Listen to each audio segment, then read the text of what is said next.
In the kingdom of Aurea, the king and his knights ride through the hills as they chase a dragon. They follow the beast into a cave, where the group sees something that leaves them in shock. At that moment the dragon flies in and breathes fire to kill most of the knights in one go, then she uses her tail to capture the remaining knights one by one and kill them too. Lastly she approaches the king, who falls to his knees to wait for the end. Many centuries later in a land in the north, Floria and Elodie are chopping whatever wood they can find. They're the daughters of the local lord and are trying their best to help their people, who are suffering from hunger and cold because the winter is ravaging the land. More and more people are leaving every day, which means they may not have a town at all soon. Suddenly the sisters see a carriage come by, which is strange because they never get visitors. They rush back to their home to find their father Lord Bayford and stepmother Lady Bayford talking to a nun, who says Elodie will do before leaving. Lord Bayford then tells Elodie that the royal family of Aurea wants her to marry their prince. At first Elodie refuses, but Bayford changes her mind when he points out that their town will receive enough money to save their lives for many years to come. Sometime later the family sails to Aurea. When they get close to their destination, the ship enters a very thick mist and the group gets scared of some creepy figures in the dark, but they turn out to be two giant dragon statues. Once they land, the family is amazed by how prosperous the land is and the magnificence of the castle. The servants take them to their rooms and inform them they'll meet the royal family the next day. Elodie goes to the balcony to admire the view and notices on another balcony a girl her age, who is soon taken away by a maid. That night, Elodie can't sleep so she keeps herself busy drawing. Then she goes to the balcony to get some fresh air and notices there are no lights in the other girl's room. She's also surprised to see torches in the distance, meaning someone is going up the mountain in the middle of the night. The next day, Elodie's family meets the royals. Queen Isabel sends Elodie to spend some time with Prince Henry before the wedding. After the initial awkwardness, Elodie and Henry hit it off and have a very pleasant conversation. After Henry compliments Elodie's artistic skills in her letter, Elodie asks about the torches she saw last night. Henry explains it's one of 3 ancient ceremonies that honor their ancestors, that's why the wedding is on the same day. Meanwhile in the castle, Lord Bayford finishes discussing the deal with Isabel and looks very upset. Lady Bayford tries checking on him, but he snaps and promises nothing is wrong. Afterward Lady Bayford tries to chat with Isabel, who doesn't take it well.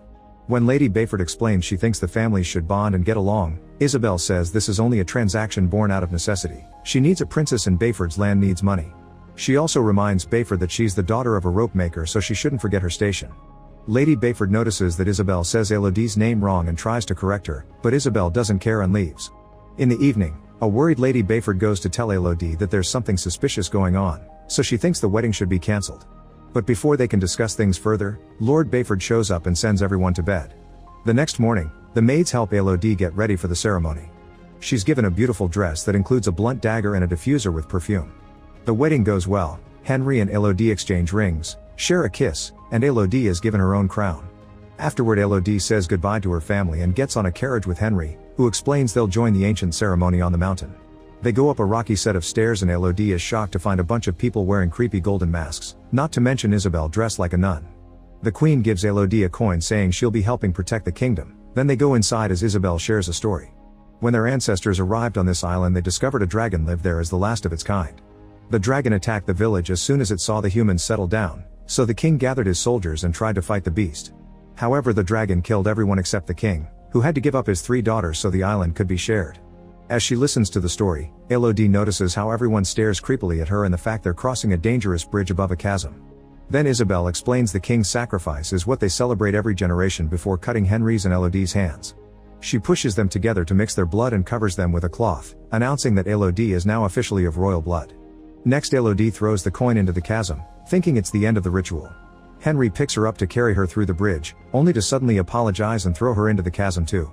Screaming as she falls, Elodie hits a bunch of branches until she lands on a mud puddle and passes out.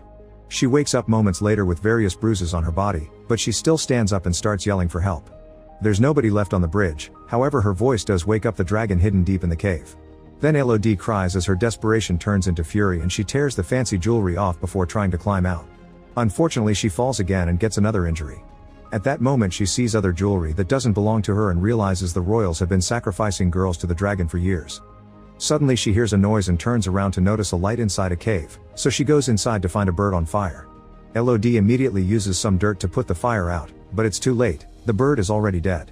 Suddenly a roar echoes in the cave and hundreds of birds on fire come out, flying above Elodie for a few minutes before they drop dead around her.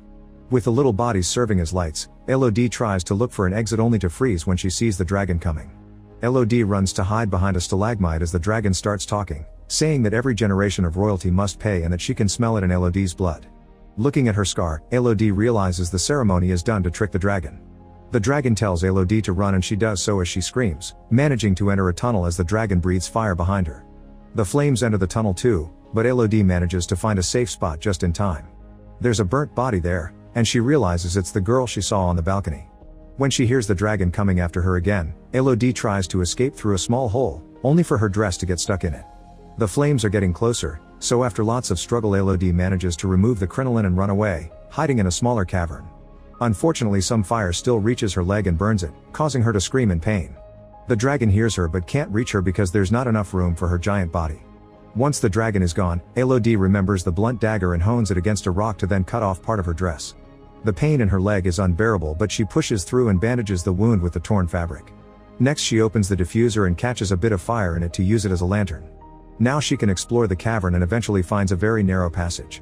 She begins crawling through it and her dress gets stuck in it again, so she pulls until she's freed and slides down in the process. Elodie tries her hardest to hold on but her hands are wounded and tired, so she falls again and the fire in the diffuser goes out. Refusing to give out, Elodie stands up and holds onto the wall to walk, determined to reach a light she sees in the distance.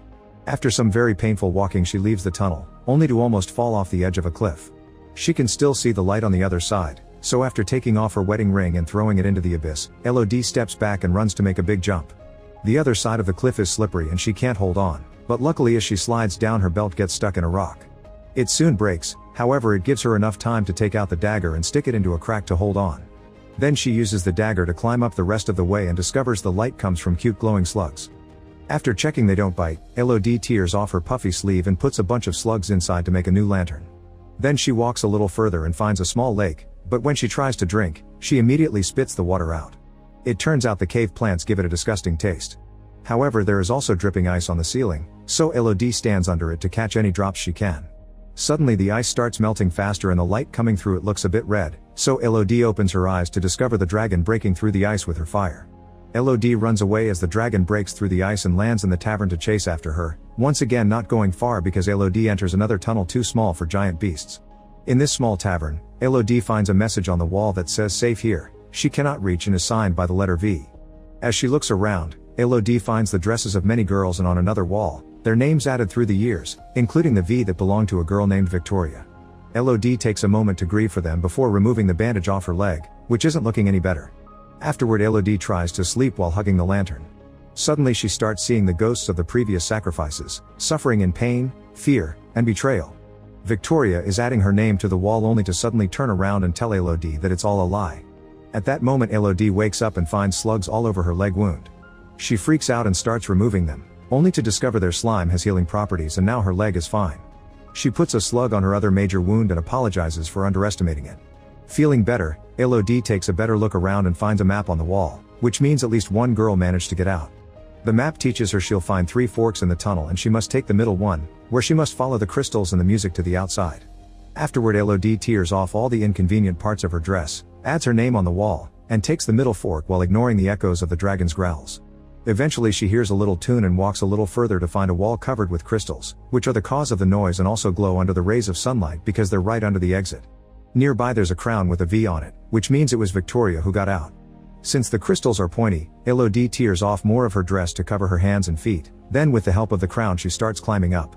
Unaware that the dragon is watching, Elodie makes an effort to go up and a crystal breaks under her hands causing her to fall, but she uses the crown to hold on at the last second.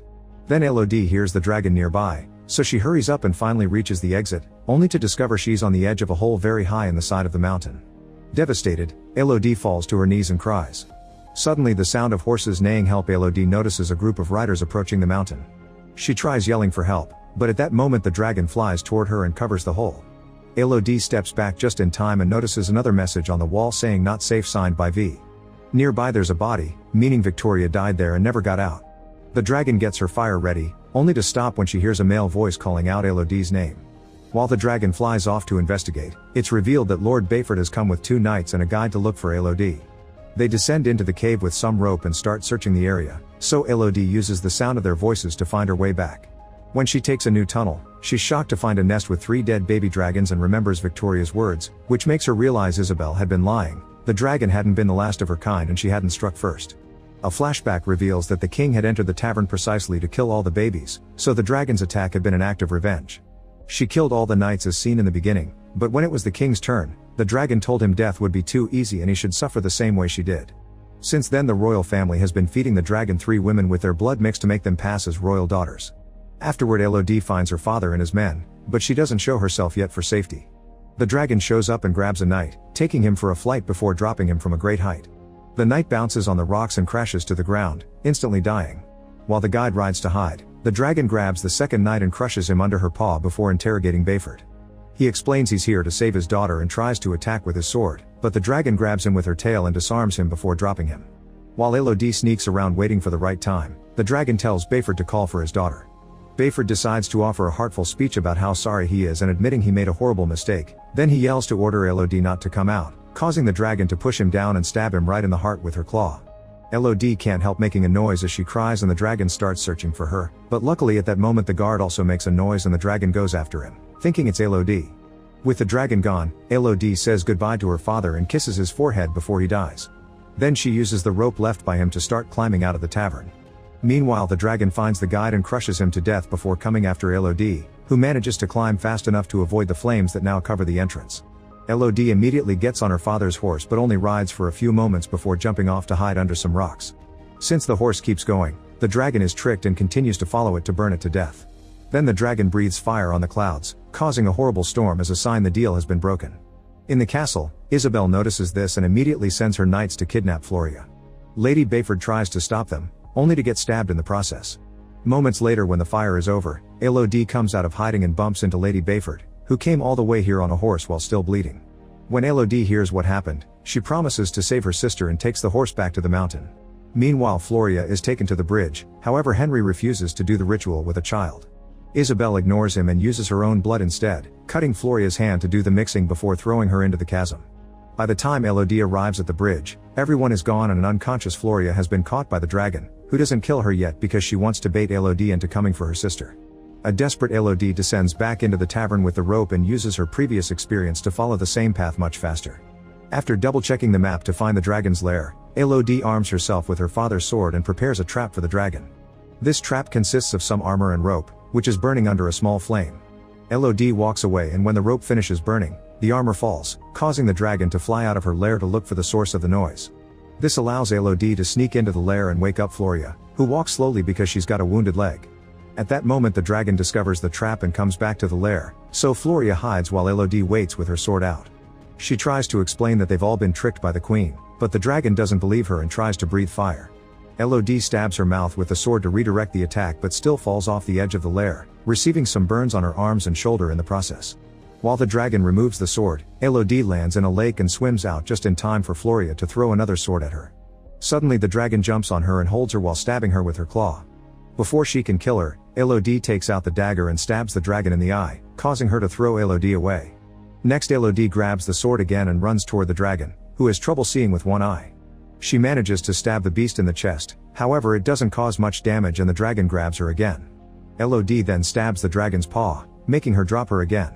As the dragon comes closer, Elodie notices the dust bouncing against a curved stalagmite, giving her an idea. Elodie stands in front of the stalagmite and tells the dragon to burn her down, so the dragon breathes her fire. However Elodie moves at the last second and the fire bounces on the stalagmite, causing it to land on the dragon and finally bring her down. Afterward Elodie shows the dragon the scar on her hand to prove that the beast has been killing innocent girls, not royals. The dragon asks her to end it, but Elodie drops the sword and refuses to continue this circle of hatred. Then she grabs a bunch of slugs and puts them on the dragon's body so she can fully recover. Meanwhile in the castle, another wedding is being celebrated so they can trick the third girl of this generation. Suddenly a coin comes rolling down the altar and Elodie walks in, telling the bride to take her family and run away. Then Elodie tells the locals they can also run away if they want, but only the servants take her seriously and leave. At that moment the dragon shows up and breathes fire on everyone present, killing Isabel and every person in the royal line to finally end it. As everyone panics, Henry closes his eyes and accepts the punishment because he knows he deserves it. Soon the castle crumbles down but Elodie walks away with her head held high. A few days later, Elodie, Floria, and a recovered Lady Bayford get ready to leave in a ship full of gold and supplies for their people. They agree to run their land together, and Elodie even starts calling Bayford mother instead of stepmother. During the trip home, the dragon flies nearby and shares a nod of mutual respect with Elodie. Make sure to subscribe and turn on notifications so you can watch more videos like this. Thanks for watching.